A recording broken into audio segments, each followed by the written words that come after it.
Assalamualaikum warahmatullahi wabarakatuh. Om Swastiastu, Namo Buddhaya, dan salam kebajikan. Pertama-tama dan paling utama, marilah kita panjatkan puja dan puji syukur kehadirat Allah Subhanahu wa Ta'ala karena telah memberikan kita nikmat dan kesehatan. Salat serta salam tidak lupa kita hanturkan kepada baginda Nabi Muhammad SAW, karena beliau Allah yang telah membawa kita dari zaman kegelapan sehingga menuju alam terang menerang. Perkenalkan, nama saya Adit Haji, NIM 0220142585, jurusan Ilmu Hukum Kemasyarakatan, Program Studi PPKN, Fakultas Ilmu Sosial. Baik, di sini saya akan mengerjakan tugas video dari dosen pengampu mata kuliah kemaritiman yang saya sebut nama beliau, Bapak Dr. Roni Lukum, SPD, MSc. Selama kurang lebih 20 menit saya mengajak Anda sekalian untuk mendalami topik sektor kemaritiman. Materi yang pertama yaitu tentang laut sebagai identitas bangsa dan wujud cinta tanah air. Poin pertama, laut adalah identitas bangsa. Indonesia dikenal sebagai negara kepulauan dengan lebih dari 17.000 pulau dan 2/3 wilayah berupa laut. Hal ini menjadikan laut bukan hanya ruang geografis, tetapi juga identitas budaya, ekonomi, dan sejarah bangsa. Ada beberapa alasan laut menjadi identitas bangsa. Sejarah nenek moyang Indonesia sebagai pelaut, pedagang, dan penjelajah. Letak strategis di jalur perdagangan internasional seperti ALKI, alur laut kepulauan Indonesia. Keanekaragaman hayati laut terbesar di dunia. Mata pencarian masyarakat pesisir yang sangat bergantung pada lingkungan laut. Karena itu, laut bukan sekedar wilayah, tetapi membentuk jati diri bangsa yang harus dijaga, dihormati, dan dimanfaatkan secara bijak.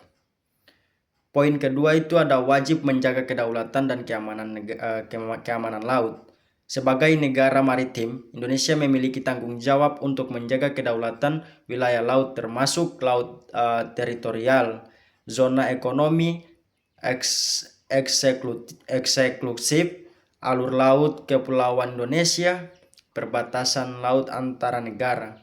Menjaga kedaulatan laut berarti mencegah pelanggaran wilayah oleh kapal asing, mengatasi illegal fishing, penyelundupan, perompakan, dan pencemaran laut, mengawasi aktivitas ekonomi agar sesuai dengan hukum nasional dan internasional, memperkuat peran TNI Angkatan Laut, Bakamala, dan pihak keamanan maritim dalam patroli dan pengawasan. Kedaulatan laut yang terlindung akan berdampak pada keamanan sosial, ketahanan pangan atau sumber ikan dan hasil laut, stabilitas ekonomi maritim, pengakuan global atas wilayah NKRI. Oleh karena itu, menjaga laut adalah bagian dari pertahanan negara sekaligus melindungi masa depan generasi. Ada poin ketiga itu tentang cinta tanah air, diwujudkan dengan peduli terhadap isu maritim.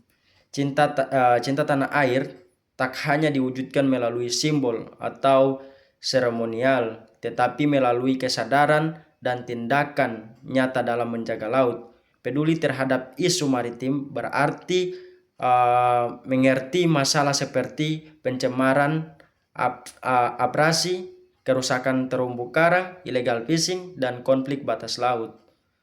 Mendukung program pemerintah terkait perlindungan laut dan pesisir, menggunakan sumber daya laut secara bijak dan berkelanjutan, tidak membuang sampah ke laut, dan ikut menjaga lingkungan pesisir.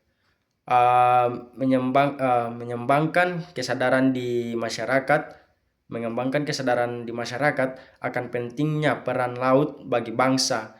Dengan sikap peduli terhadap laut, kita telah menguatkan identitas bangsa, berkontribusi terhadap ketahanan negara, menjaga sumber daya untuk generasi masa depan, menunjukkan wujud nyata rasa cinta tanah air. Nah, jadi kesimpulan materi yang saya bahas tadi yaitu laut bukan hanya ruang geografis, melainkan jati diri bangsa dan aset strategis yang harus dijaga.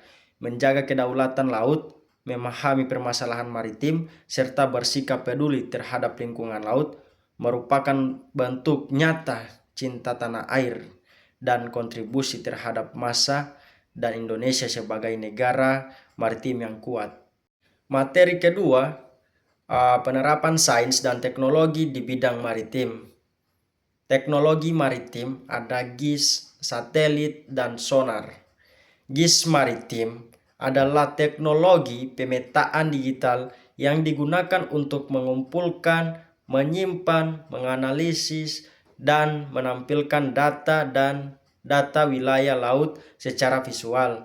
Dengan GIS, berbagai informasi kelautan dapat ditampilkan dalam bentuk peta interaktif. Kegunaan GIS maritim memetakan wilayah penangkapan ikan, jalur pelayaran, dan kawasan konservasi, mengawasi perubahan ekosistem laut seperti kerusakan terumbu karang atau abrasi pantai, membantu pemerintah dalam perencanaan tata ruang laut, menentukan lokasi yang cocok untuk pembangunan pelabuhan, budidaya laut, atau pariwisata bahari. GIS membantu mempercepat pengambilan keputusan karena semua data dapat dilihat secara menyeluruh dan akurat. Ada yang di poin 2, satelit untuk memantau cuaca dan kapal. Satelit memegang peranan penting dalam sistem pemantauan maritim modern. Satelit memberikan informasi real time dari luar angkasa yang sangat diperlukan untuk keamanan dan keselamatan laut. Fungsi satelit di bidang maritim yaitu memantau cuaca seperti badai, gelombang tinggi, dan angin kencang, melacak pergerakan kapal melalui ais satelit, mendeteksi illegal fishing, pencemaran minyak, atau aktivitas mencurigakan, mengumpulkan data suhu laut, arus laut, dan perubahan iklim. Satelit memungkinkan Indonesia memantau wilayah lautnya yang sangat luas secara efisien. Terus ada poin ketiga, sonar untuk memetakan dasar laut. Sonar adalah teknologi yang menggunakan gelombang suara untuk menggambarkan kondisi bawah laut. Sonar sangat dibutuhkan karena cahaya tidak bisa menembus kedalaman laut secara maksimal. Kegunaan sonar memetakan topografi dasar laut atau gunung bawah laut, lembah, palung, menentukan daerah potensi untuk perikanan, mendeteksi kapal tenggelam, bangkai kapal, atau benda lain di dasar laut, membantu navigasi kapal selam, menentukan lokasi aman untuk pemasangan kabel bawah laut atau pipa gas. Teknologi sonar membantu penelitian laut dalam menjadi lebih akurat dan aman. Yang keempat itu tujuan penggunaan teknologi maritim. Penggunaan GIS, satelit, dan sonar bertujuan untuk meningkatkan efektivitas pengelolaan laut, data yang lebih lengkap, membuat pencemaran laut lebih tepat, mempermudah pengawasan wilayah yang sangat luas, mempercepat pengambilan keputusan dalam pengembangan pesisir dan maritim. Terus ada yang kedua, mengurangi resiko dan bahaya laut. Informasi cuaca dan satelit mencegah kecelakaan kapal. Sonar membantu kapal selam dan nelayan menghindar rintang di bawah laut. GIS membantu memprediksi daerah rawan abrasi atau bencana pesisir. Data satelit dapat mendeteksi ancaman seperti pencurian ikan atau kapal asing. Nah, jadi dari materi yang kedua ini saya akan menjelaskan kesimpulan. Jadi kesimpulannya, teknologi maritim seperti GIS, satelit, dan sonar adalah alat penting dalam pengelolaan wilayah laut modern. Ketiga teknologi tersebut memberikan data yang akurat dan cepat sehingga dapat meningkatkan keselamatan, mendukung pembangunan sektor maritim, dan menjaga kedaulatan laut di Indonesia. Materi ketiga yaitu tentang analisis konsep kemaritiman untuk memecah masalah, analisis permasalahan maritim dan solusinya. Yang pertama itu ada illegal fishing, penangkapan ikan ilegal. Illegal fishing adalah kegiatan penangkapan ikan tanpa izin menggunakan alat tangkap terlarang atau dilakukan di wilayah yang bukan haknya. Permasalahan ini sering dilakukan oleh kapal asing di wilayah Z Indonesia.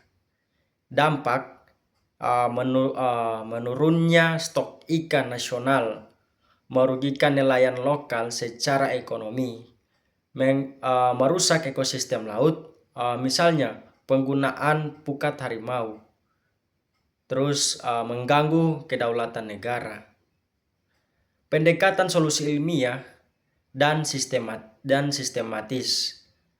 Penggunaan satelit tracking untuk melacak kapal asing. Penerapan teknologi AIS, Automatic Identification System, yaitu kebijakan penegakan hukum yang tegas dan konsisten.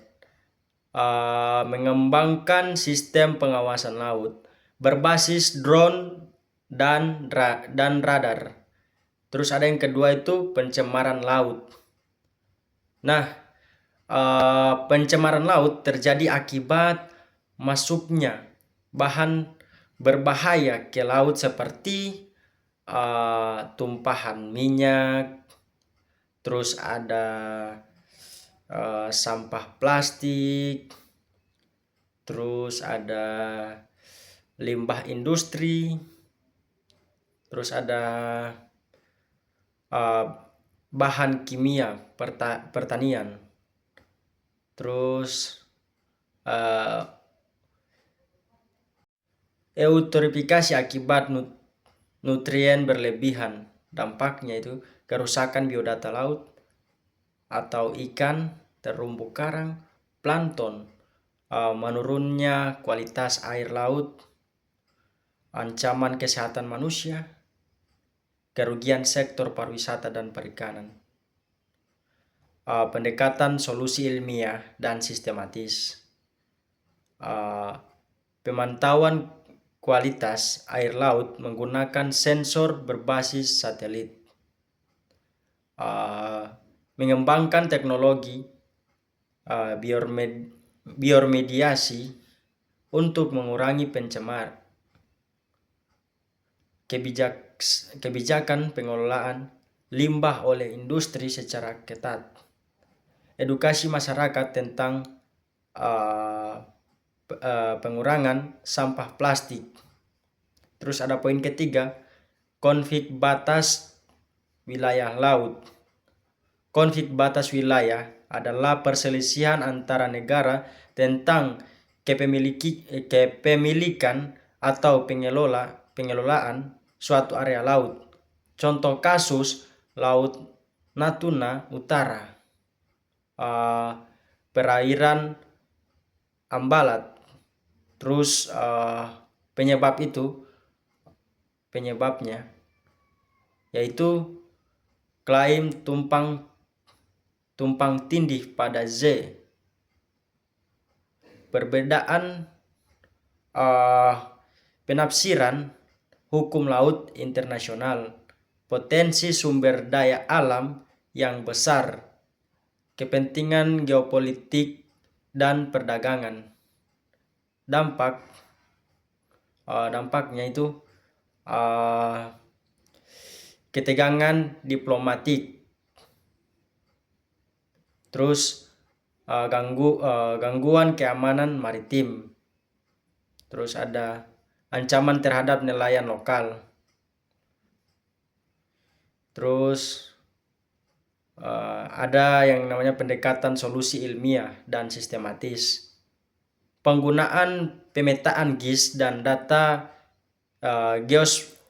geospasial untuk menentukan batas, perundingan diplomatik sesuai UNCLOS 1982, penguatan patroli keamanan laut, sistem monitoring berbasis satelit untuk mencegah pelanggaran. Terus ada poin keempat, kerusakan terumbu karang. Terumbu karang rusak akibatnya itu penangkapan ikan menggunakan bom dan racun. Terus ada pemanasan global atau bleaching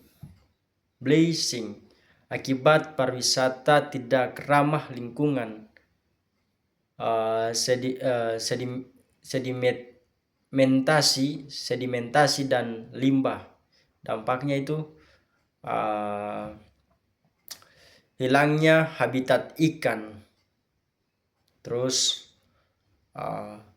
penurunan sektor pariwisata bahari,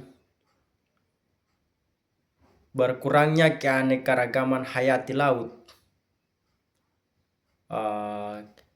kerentanan pesisir terhadap abrasi, terus pendekatan solusi ilmiah dan sistematis, rehabilitasi karang menggunakan teknologi transplantasi karang, penelitian suhu dan kualitas air untuk memprediksi bleaching, pembangunan kawasan konservasi laut, terus penerapan ekowisata untuk menjaga keberlanjutan. Jadi tujuan utama menemukan solusi ilmiah dan sistematis itu dari keempat permasalahan tersebut.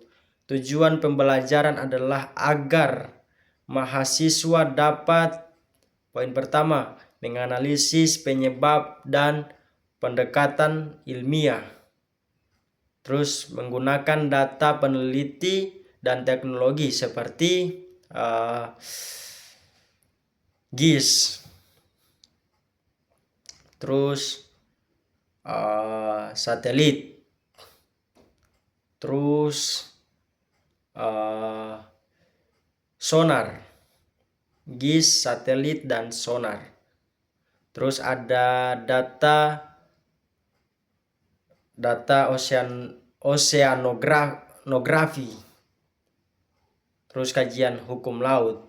Terus ada poin kedua tuh menyusun solusi secara sistematis.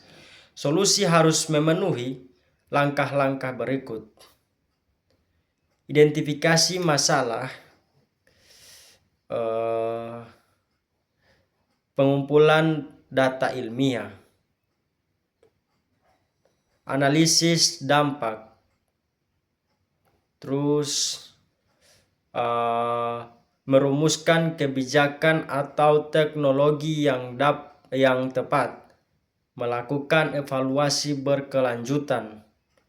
Poin ketiga, mendukung pembangunan maritim Indonesia melalui penguatan keamanan laut, terus pengelolaan sumber daya berkelanjutan, proteksi ekosistem laut, pemanfaatan teknologi modern.